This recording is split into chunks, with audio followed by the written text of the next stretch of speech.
దేవుణ్ణి వెలగకుండా దేన్ని ఆరాధించకుండా లోకాన్ని విడిచిపెట్టేలాగా సమస్తమును విసర్జించేలాగా మనము దేవునితో నిబంధన జనులుగా జీవించడానికి ఇది ఒక సూచన.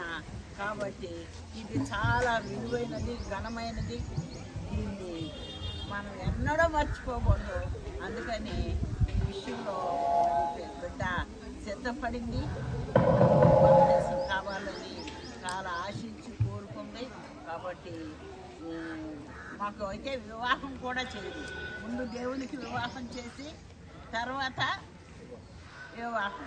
కాబట్టి ముందు ఆయనకి సమర్పించుకుని ఆయన ఇష్టానికి మన హృదయాన్ని ఇచ్చేసి తర్వాత వివాహం అన్నమాట. అందుకని దేవునితో వివాహం ఇది. కాబట్టి ఇది చాలా ఘనమైనది, అన్నిటికంటే ఘనమైనది ఇదే మన జీవితాన్ని పరలోకాన్ని.